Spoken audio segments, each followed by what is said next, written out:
Welcome everybody. Lately, I've been playing an unhealthy amount of Storage Hunter Simulator, but man, I'm having a great time with this one. The game is stupidly fun. I found all sorts of stupid shit like androids, used military equipment, holiday themed items, and every once in a while, you'll even stumble upon somebody's spare corpse just lying around. Between guys pumping iron on the front porch in a trailer park, to the residentially challenged skulking about like Jay and Silent Bob, and even a girl who suspiciously comes and stands out at the corner of your trailer park, only at night, which I assume is to guard for feral trash pandas, but who really knows? It's cute, devilish little creatures. There is a lot of fun and detail to this game, and the amount of items they've dumped into it is nothing short of amazing. And since you've made it this far, why don't you strap in or on and smash that like button while I show you some stupid shit I learned right along the way to becoming a don of domestic debris. Once you hit level 20 in Blueberry, you'll want to move on to the next district, which is West Black Elk. Boom. And you're going to want to first get to level 20, and you'll unlock this pawn shop here. And this one's, I would say, a little bit more, if not right about twice the size of the first one.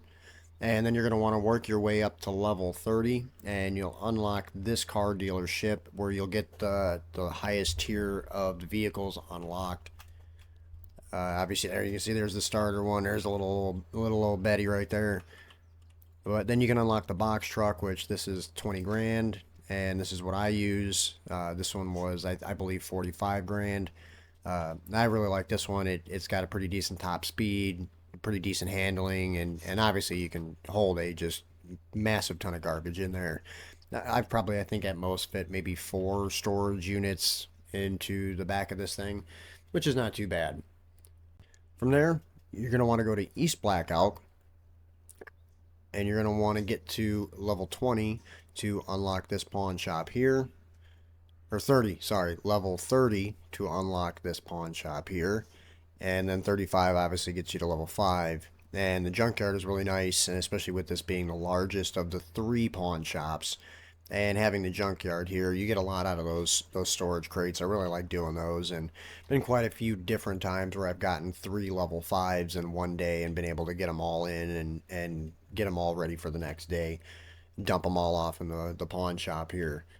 So after you've dumped your load inside your pawn shop, if you go inside and look at your computer here, and you go over to this tab here, obviously I'm running out of stuff right now. But this is all the items that you have out on display and out on the floor. And as you see here, it's got a timer. That indicates how long the item has before it can actually be sold in the store. So it's a cooldown timer basically for when you deposit items, which is why it's so important to maintain at least some level of a flow.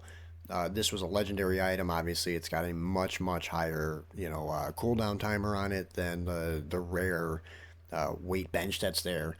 And don't forget to invest in your specializations. Obviously, it's going to vary for what you are getting. Probably the most of is something that's always good to pay attention to. Like I've got kind of a pattern sometimes, it seems like, of which ones I get. And like as later game goes on, I get a lot of military, fashion, and beauty and electronics. And I mean, you can swap and switch these out as you go, as you please. I mean, obviously, it's going to cost you, $1,000 to retrain, but as you can see up here, after a while, money's really not too much of an issue. But if you see here, it says items from your pawn shop specializations can be listed at 20% higher prices, and customers will be more likely to buy them. And so it's just more likely to increase the chance they're going to get sold and less likely to haggle the price. But the nice thing is that when you do these, this is not something you have to factor in. When you go and you place the item on the shelf, if you have the specialization for it, it'll just go ahead and turn around and add the extra 20% to the price automatically and figure anything out. So they made it easy for all of us. You can see here it says I've got 445 for the market value. So when I go to place this, bam, you see right there it's already added the 20%. So you don't have to figure all that out. But you can always tell because you'll have the star there next to the item, whether or not it's one of your specializations or not. I'll go ahead and put that there and see, so 292 and 351. So this way you don't have to worry about doing the math on it. The game does it for you automatically. You want to raise the price, you know, you can raise the price, but why are they different? Perfect, perfect. Why is one worth more than the other? That's weird. Either way, so then as you go through, see like, but if you go here, you have 34, 34. So those items you're not going to get the bonus on. And don't forget right here, automatic listing by employee. You're definitely going to want to have this selected. This way, Mr. Ezekiel here, who will continue to stock the shelves throughout the course of the day as things sell and you have back stock in your storage. So that way you don't have to come in and out here and worry about all that. And the pricing does apply to that when they do list it. Don't forget that while you're progressing through the game, you're definitely going to want to have an extra house, at least somewhere over here on this side of the map. I particularly like the one over here in East Black Elk, just because like it's the closest for me. It feels because I do a lot of junkyard farming more or less, just because I have a really good.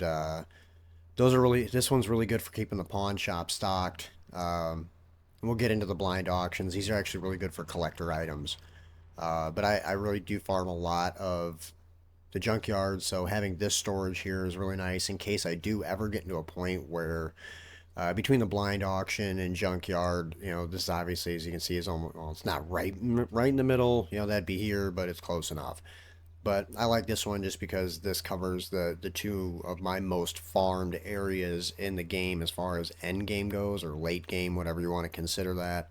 And it's nice because it's here, it's like down the street, so it's not too much back and forth.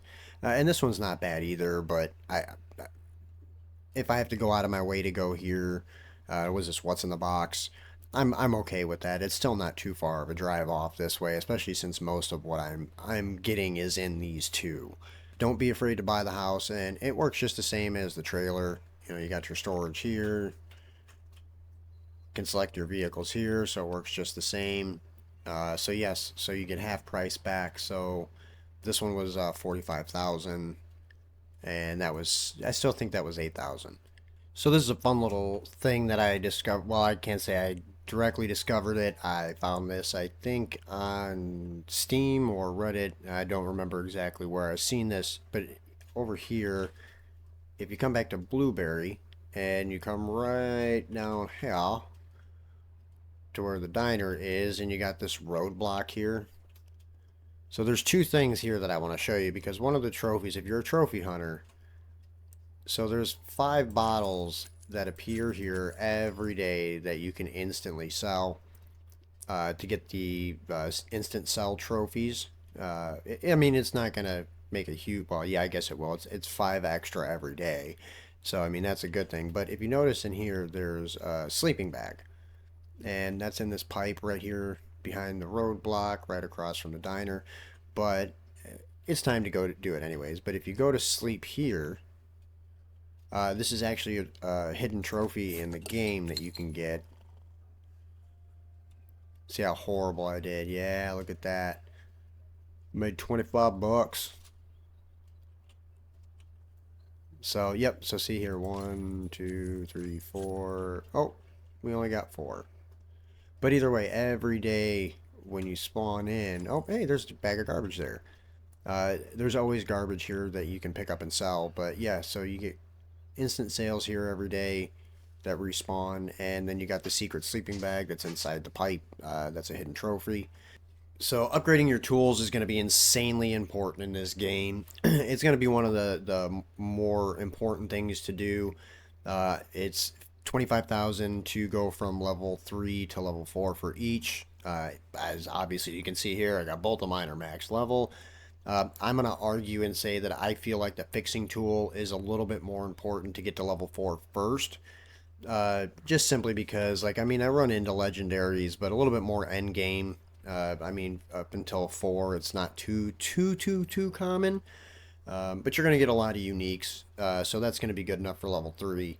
But level 4, I feel like is more important because, like, the the amount of money offset from being able to verify to repair for a lot of items is it leans more towards like it's more profitable to occasionally have to take in a legendary item and have it appraised and then repair it than it is to miss out on the multiplier from being able to repair the item.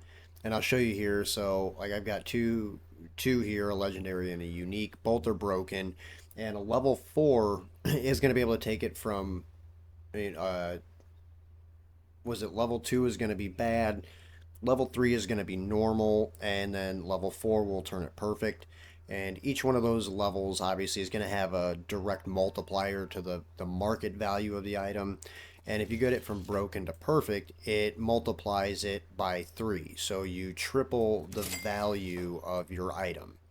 So that's why I feel like this is a little bit more important to get that tool up first than it is the verifier. Because verifying items is really doesn't cost that much. So especially when you're thinking about something like that where I'm tripling the amount of money I made off of it, and it's going to cost me $150 or something like that to verify the item. So this is something you're definitely going to want to work on. Actively try to go towards upgrading, because this is going to pay off probably more than anything else. Because even if you've got a small store, one of the smaller pawn shops, and you're changing the value of your item that much, regardless, it's better to have the bigger one, but regardless, you're still going to be making more money being able to have the higher quality item. And I want to show here, because this is a level 5 crate that I bought. And as you can see here up at the top left there, the cost was $21.94, and that seems to be about average for what I pay for a level 5 auction. It's usually right around that mark, sometimes a little bit more, sometimes a little bit less when I get lucky. But as you can see here, the difference is the total value of the crate has come out to 7,912. And with a level 3, it's probably going to be closer to maybe like 5,000. So you're going to see a much higher return rate on your crates, your auctions. And this is going to come in really valuable when you want to gamble on the blind auctions, because a lot of those items are going to be small items and they're not going to be that great for value. And now, don't get me wrong, I don't. I think I've barely maybe. I think I've lost money on maybe 2 blind auctions so far out of maybe 10 that I've done. So I mean, yeah, you're a 20% failure rate, but that was closer to when I had the level 3, or was when I had the level 3, and then when I got the level 4, I have yet to really lose out money on a blind auction. So that's why I really suggest doing this, just because it just massively increases the return that you're going to get out of every auction that you do. Just when you think you're done with a storage crate or anything, even if you're doing the blind auctions and you decide to dump your stuff out there and check it, or verify and fix it, you always hit Alt on your keyboard. And so as you can see here, like I've almost missed these eye patch. Well, it's an eye patch. Like, so the necklaces, I've almost missed the necklaces more times than I care to admit. And it's just because they blend in so well, or sometimes they clip through the floor a little bit, and it's really easy to miss them. So it's always really good to, oh, too close, to come into the storage crate and hit Alt, and you'll be able to see if any items are laying around near you that you've missed. And so that way you don't miss out on any cash or XP. And the other nice thing about that feature is that when you're standing next to your truck and you know you've got everything in there, you can do the same thing again, and it'll tell you how many items are in the back of your truck. So that way you can judge if you've got enough room at your pawn shop to store everything. So that way you can kind of shift and shimmy things around if you need to. But that's always a good way to keep track of how many items you got sitting in the back of your vehicle. And like I said, just makes it easier to know what you're going to be dropping off if you've got enough room. So at some point you're going to unlock blind auctions, and that's these here. They are located here in East Black Elk, up here in the top right. Has the same icon as all the other auction houses. But this is something you're going to unlock a little bit later in game. Oh, looks like we kind of got the bad side of the roll on this one. We only got one. And at 497, I think that's like a level 4. I think anything over 5 is like a 5. I'm not sure how that works as far as the tier goes. But these are rated by classes, not by tier. But these are really nice because like what they cover basically is like the specializations in your pawn shop. Each auction will be a specific one of those specializations, and it's rated by class as well. It's like A, B, C, and D. But so this is how the blind auctions come. It's these boxes. That's why the box truck and the flatbed truck are really good for doing these.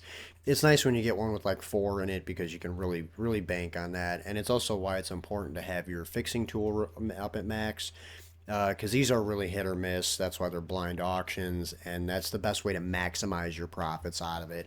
And obviously, XP, you're going to get more out of a perfect item than a bad item or a broken item. Either way, these are also really good for the collectors too, because it's something they've added in with the last update, and that's the collector prepper, the collector archaeologist, and the collector mechanic. And they give away mechanics. There's 3 tiers that you have to unlock, basically, or 3 levels. But each one requires a specific set of items that you'll get out of the auctions. And like when you get the military one, that's really good for the prepper. The tools one for the collector mechanic, and I think it's the household items for the archaeologist. But either way, these are really good for those because you're getting a whole auction that's just one specialized class, so you're going to get a higher chance to get some of those items that you're going to need to unlock the cosmetics from those vendors. I haven't completely unlocked one yet, so I'm still working on doing that myself. But this is the best way to farm for items for those is by doing these blind auctions, and they're just fun to do. It's always just a mixed bag of things that you're going to get, and I found some really fun items in there too. Thanks for stopping by. I really appreciate it. I hope you enjoyed this one. I hope you enjoyed the game. And if you did, leave a like, make a comment, and if you want, subscribe. I'd really appreciate it. Have a good night. Game on.